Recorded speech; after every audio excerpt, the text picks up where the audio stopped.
Today we move from the study of simply imaginary numbers to complex numbers.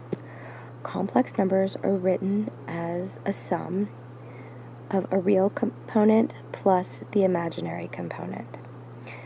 Sometimes you have a real number plus some imaginary number.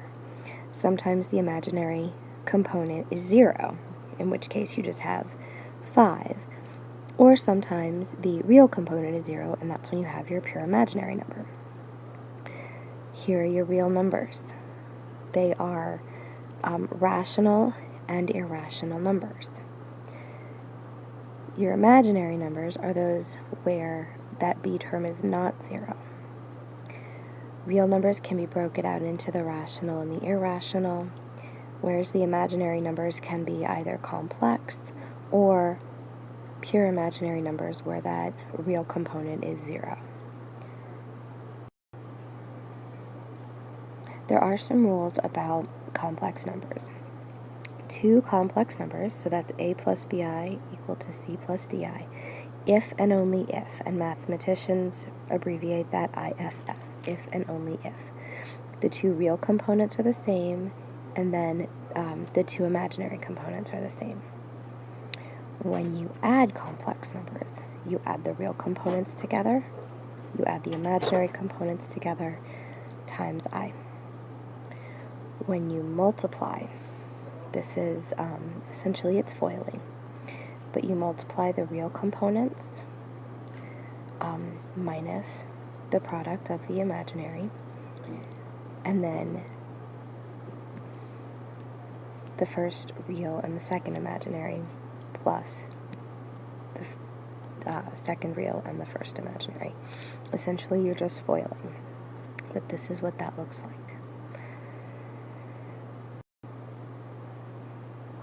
Let's start with some basic sums. Again, remember that you have to add all of the real components together, then you add all the imaginary components together.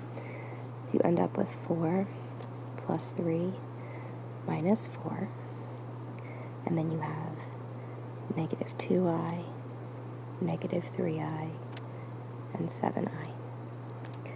So this ends up being 3. This ends up being 2i. When you have a subtraction, remember you have to distribute the negative sign.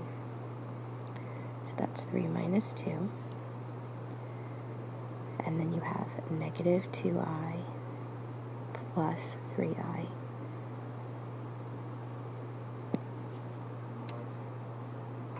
Here we're multiplying, so really I'm just going to FOIL. 2 times 3 is 6. This would be minus 4i plus 15i minus 10i squared. Remember that I squared is negative 1. So this becomes 6 plus 10, and then plus 11i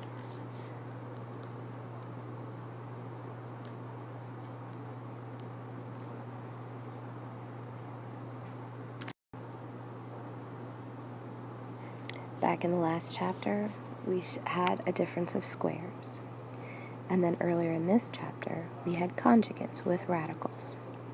There are also conjugates with complex numbers. So you've got your a plus and then your a minus bi, meaning that these 2 values are the same and those 2 values are the same.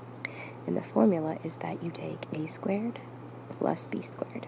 And we are going to use this to rationalize the denominator. Again, we do not want an imaginary number in the denominator.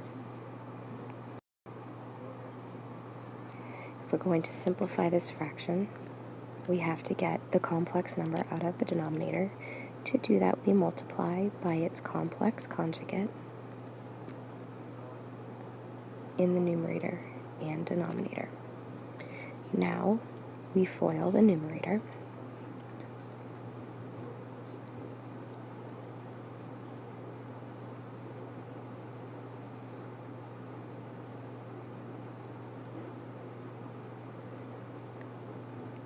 that denominator is a lot simpler because we just said that it's a squared plus b squared. So that's 4 plus 16.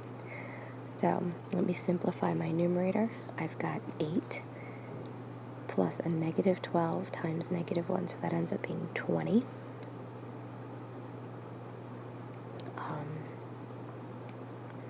Plus 10i over 20.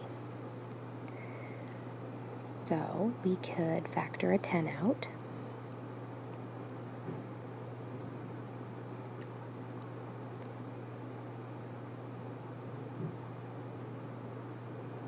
That would cancel. We'd be left with 2 in the denominator. So this is 2 plus I over 2.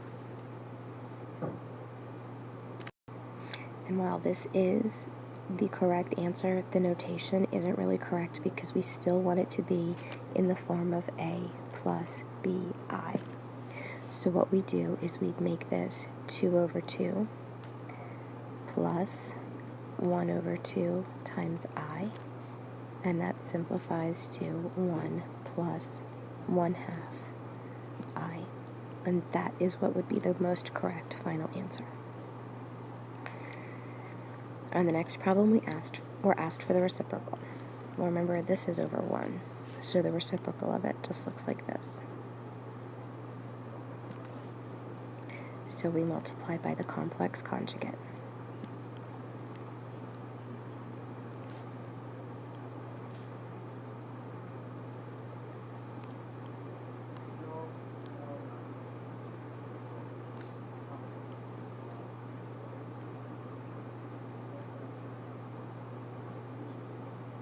So again, we want this to be in the form of A plus BI.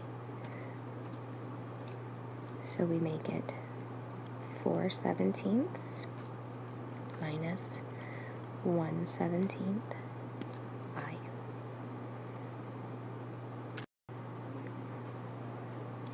A few more notes. When we're doing these computations, what you just saw in the last two problems, always express your answer as a complex number. That means it's always going to be A plus BI or A minus BI, even if that means you have two fractions and they have the same denominator, like in the last problem. It was 4/17 minus 1/17 I, but it always has to be like this. Complex numbers are commutative under addition and multiplication, which means that one complex number plus another, you can switch the order, same with multiplication, and the distributive property does hold for them. The only way that they're different is that you cannot order them along a number line. One complex number isn't larger or smaller than another.